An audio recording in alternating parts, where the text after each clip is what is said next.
C'est à Jérusalem que nous allons faire connaissance d'un auteur-compositeur d'origine française, Yoel Tayeb. Il est accompagné d'un violoniste d'origine russe, Reuven Ben Hanan. Tous deux se consacrent à cette musique juive née au sein du chassidisme, le nigun. Cette musique est très difficile à définir. Chaque interprète y trouvant quelque chose d'autre d'après son niveau de spiritualité. À propos Yoel Tayeb, qu'est-ce donc que le nigun pour vous? Alors le nigun, pour moi, c'est comme un ami. C'est une sorte d'ange. C'est un désir une volonté de bien. En fin de compte, c'est de l'amour. Et qui vient donc éveiller chez toi et tes émotions. Et à partir de là, ça doit renouveler ton désir d'accomplir ce que tu es venu faire sur Terre. Le Rav Kook a l'habitude de dire qu'il y a en fait plusieurs domaines de l'homme. Le cadre le plus grand de l'homme étant l'imaginaire, ce qu'il appelle le dimayon. Ensuite, il y a l'affect. Ensuite, il y a la volonté. Et ensuite, il y a l'intelligence. Pour vous, est-ce que la musique arrive à coordonner ces différents niveaux ou elle prend au départ dans l'imaginaire et dans l'affect? Mais c'est vrai que la musique a une très grande influence. Et en vérité, chaque musique provient d'un certain échelon spirituel.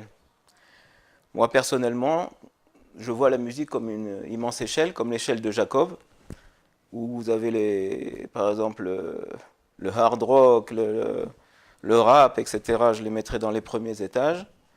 Ensuite, la pop, ensuite le jazz, ensuite on a les musiques de certains musiciens qui ont vraiment une recherche spirituelle, même des jazzmen comme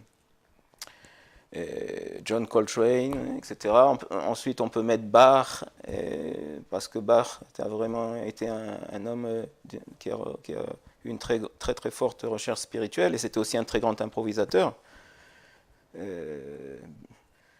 Bien que sa musique aujourd'hui soit jouée évidemment telle qu'il l'a écrit, et on ne sait plus quelles pouvaient être ce qu'il faisait à côté, et les improvisations.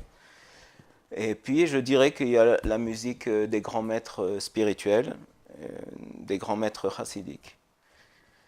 Et je dirais qu'elle est plus haute que la musique de Bach et la musique de John Coltrane, par exemple, parce que ce sont des hommes, d'abord qui n'avaient qui ne cherchaient pas, qui n'avaient aucune ambition d'être reconnus comme des musiciens de génie ou de gagner de l'argent avec leur musique. Leur seule ambition était d'exprimer leur volonté de bien, enfin, ce qui est équivalent à dire leur amour pour les créatures, pour Dieu, et leur volonté de faire du bien aux autres. Donc c'est une musique dénuée de toute recherche personnelle, ça veut dire recherche matérielle ou d'ambition personnelle. Et évidemment, ce sont des hommes qui ont recherché la sainteté toute leur vie, qui ont travaillé extrêmement sur eux-mêmes au niveau de leurs traits de caractère, etc.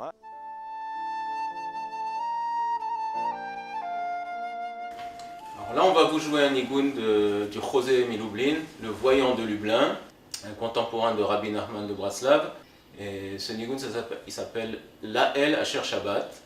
Alors là, pour la petite histoire, le José Milublin, le voyant de Lublin, il était à la table de Shabbat et il est rentré dans une sorte de transe comme ça, au moins pendant 1 heure, 2 heures, il n'était plus du tout là.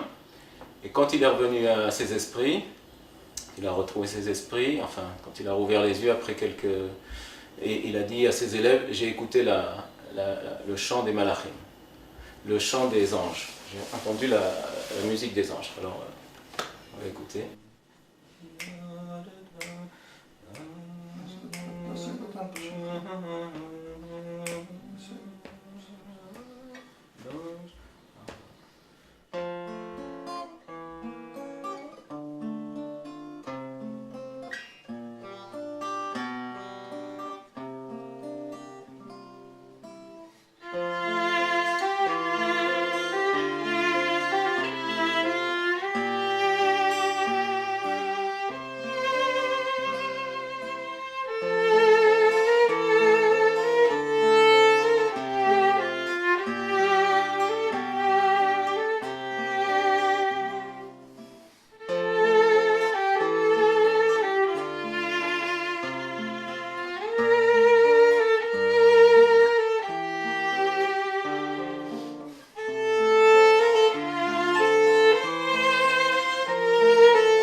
Alors l'écueil, ce serait d'improviser sur une mélodie de cet acabit dans un style jazz.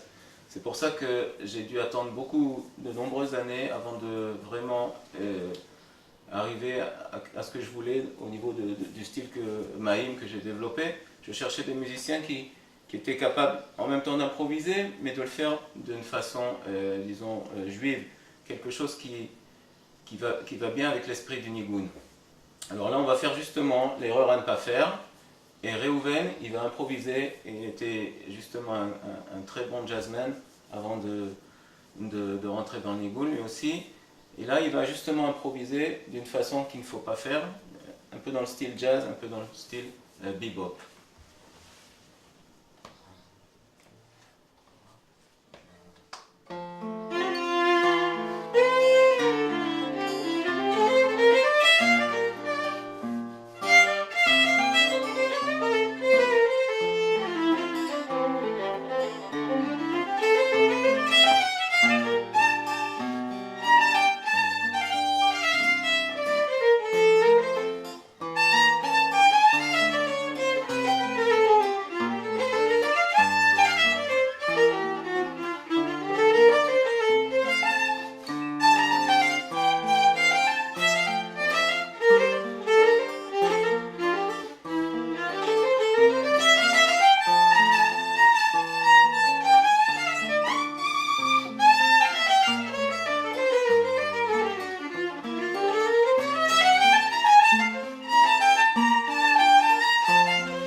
Pourquoi ne faut-il pas improviser dans ce style jazz? Non, disons que surtout au début quand on a commencé à développer ce style, si on avait improvisé comme ça aurait pas. D'abord, ça aurait été. Moi, je trouve que c'est pas vraiment l'esprit d'un nigun comme ça. Et deuxièmement,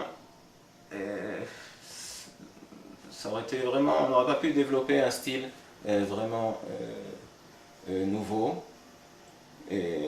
Et bon, c'est jamais très bon de prendre une culture comme ça, de la coller sur une autre culture. Il faut que l'improvisation juive, elle grandisse à partir de ces éléments, des éléments qui lui sont vraiment qui sont attachés à sa personnalité. Donc là, on va essayer d'improviser dans un style qui va beaucoup plus, enfin, plus proche de l'esprit du nigun. C'est donc le même morceau, improvisé autrement. Voilà. Je vais lui faire aussi les harmonies.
évidemment, chez Rabbi Nachman de Braslav, c'est très important d'aller dans la forêt, de s'adresser à Dieu dans sa langue natale. C'est ce Donc qu'on ce n'est pas un appelle. isolement, c'est un ressourcement. Oui, ce qui s'appelle Idbo de doute. Oui, ça s'appelle isolement, mais en vérité, c'est pour se mettre, pour se brancher sur quelque chose de très haut, quoi.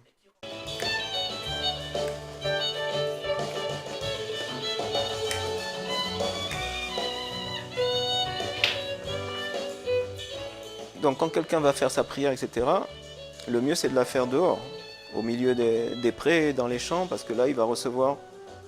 Lui, il disait qu'il entendait la symphonie de chaque brin d'herbe quand il allait prier. Tout seul ou collectif? Non, tout seul. Moi je pense que chaque personne en vérité a un nigun. Ça c'est ma philosophie. C'est-à-dire que chaque personne vient en fin de compte révéler une partie du nigun de Dieu. Pour moi, chaque personne a un nigun, même les plantes, c'est-à-dire, c'est sa façon d'être dans le monde. Et c'est aussi sa mission dans le monde. C'est ça que j'appelle le nigun de quelqu'un. Maintenant, Dieu aussi a son nigun. Pourquoi? Parce que Dieu, toute sa création, il y a la somme de toutes les missions, des missions qu'il va octroyer à chaque individu qu'il va créer. Et en fin de compte, chacun de nous vient pour révéler une partie du nigun de Dieu, du chant de Dieu. Maintenant, une fois que la personne, si la personne elle réussit, elle, à accomplir sa mission dans le monde, alors elle révèle une partie de ce chant de Dieu. Et donc, elle rend un grand service aux autres hommes. Petit à petit, le puzzle va être réalisé, quoi.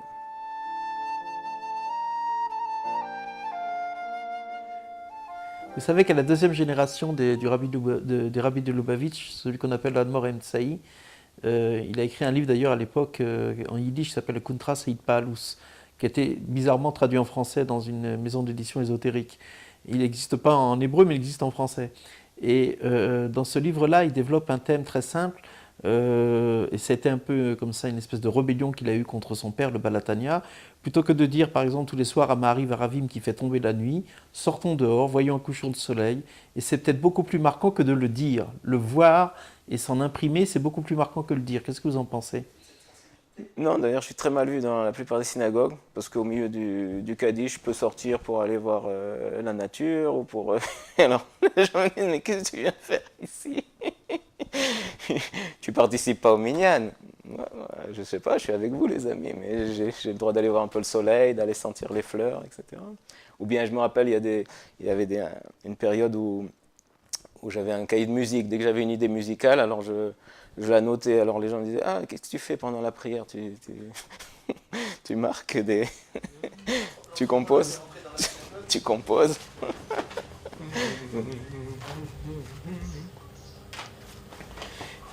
Je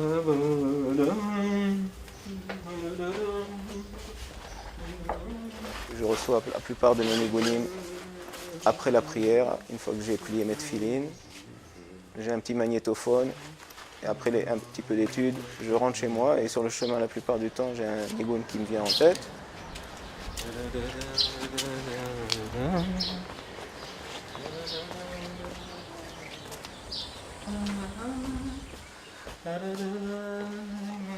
En principe, je le note en rentrant chez moi sur le marchev. Si c'est un nigun intéressant, je vais l'harmoniser et le travailler.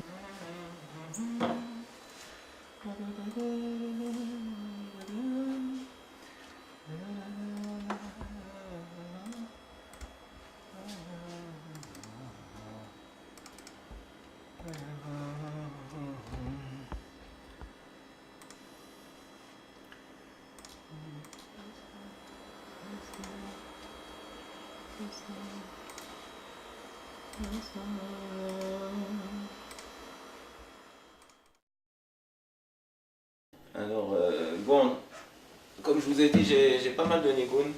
J'en ai 2-3, même des fois plus par semaine. Mais bon, c'est pas tous des chefs-d'œuvre. Mais souvent, je les note quand même, parce que on sait jamais. Des fois, un nigun me revient en tête, et puis d'un coup, il tape à la porte, et je lui trouve une fin Enfin, des fois j'ai que des petites, c'est peut-être c'est des petites esquisses, mais après ça peut prendre comme, ça peut devenir un vrai nigun. D'ailleurs celui-ci, au début, il n'était pas vraiment, il me plaisait pas vraiment, mais je l'ai pris dans ma poche en accompagnant ma fille à l'école, et quand je suis revenu, enfin sur le chemin de retour, il s'est petit à petit développé, et c'est un nigun que j'aime bien maintenant. Korimlo Bracha, enfin, il s'appelle Bracha, mais le titre n'est pas définitif. Mais on va le regarder. D'accord?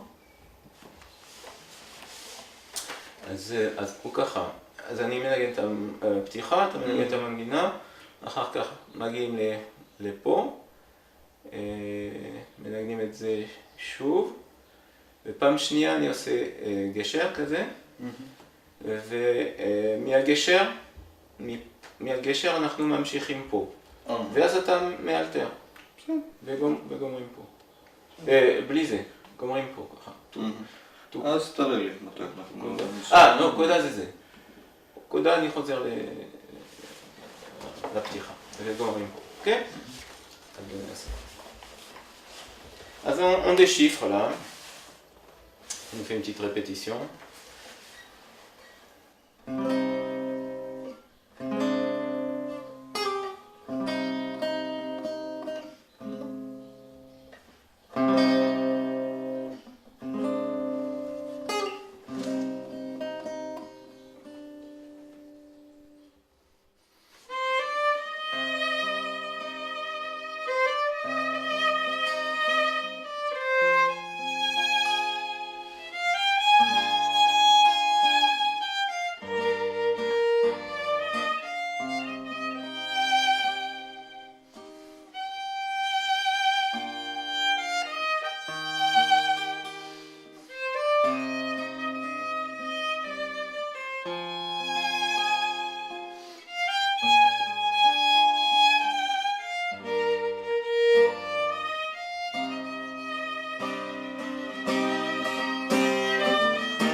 Et comment est-ce que quelqu'un qui n'a pas une adhérence religieuse de départ, comment pressent-il, est-ce qu'il pressent de spiritualité dans la musique? Quand j'ai formé le groupe Trelet, on a donné notre premier concert à la maison de la Confédération sioniste. Et bon, le public n'était pas du tout religieux dans sa plus grande partie. Et on a joué notre répertoire, les gens ne voulaient pas bouger, il était minuit passé, le public ne bougeait pas. Et à la fin du concert, il y a quelqu'un qui m'a dit « Tu sais, il y a une femme qui a pleuré toute la nuit pendant le concert. » Bon. Une semaine après, je me promène vers l'Académie de musique de Jérusalem. Et il y a une jeune femme qui vient en souriant, elle me dit bonjour, je lui dis d'où je vous connais, etc. Je ne savais pas, je ne l'avais jamais vue. Elle m'a dit je suis la femme qui a pleuré pendant tout le concert. Elle m'a dit je ne suis pas du tout religieuse, vraiment, mais votre musique m'a complètement bouleversé. J'ai senti la shrina, j'ai senti la présence divine. Une musique à laquelle une personne adhère, est-ce que c'est un écho d'une propre musique intérieure qu'il avait en lui mais qu'il ignorait? Le Rav Kook dit par exemple, nous sommes éveillés aux choses uniquement, tout ce à quoi nous nous éveillons à l'extérieur, ce n'est finalement qu'une beauté qu'on avait à l'intérieur, mais on avait besoin d'une suscitation extérieure pour comprendre qu'on l'avait à l'intérieur.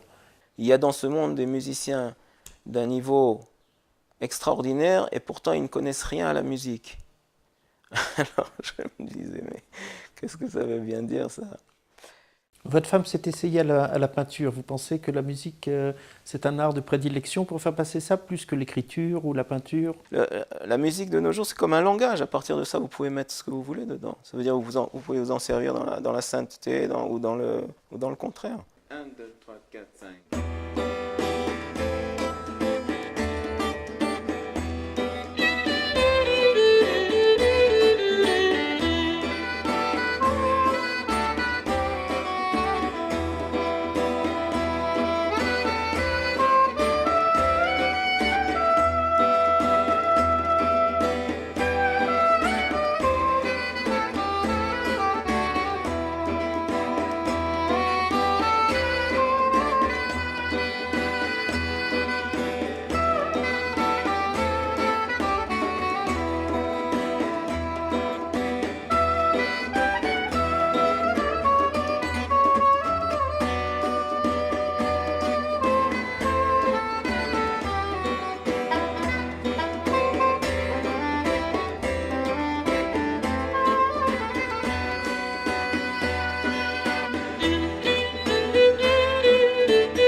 Dans certaines chassidoutes très particulières comme Caroline, où il y a vraiment une base musicale, où le Rebbe tous les Motzei Shabbat prend sa clarinette et fait un nigoun.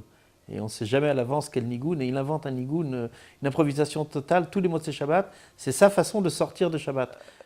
Il y a un de mes nigouns qui est le plus aimé du public. Il s'appelle Shabbat Rosh Chodesh.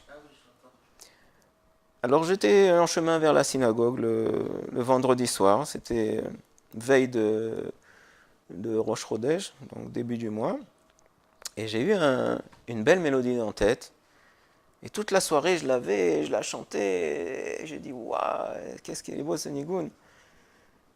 Pour moi un nigoun c'est un don de Dieu, je ne me sens pas vraiment le propriétaire, je me sens que je reçois un cadeau.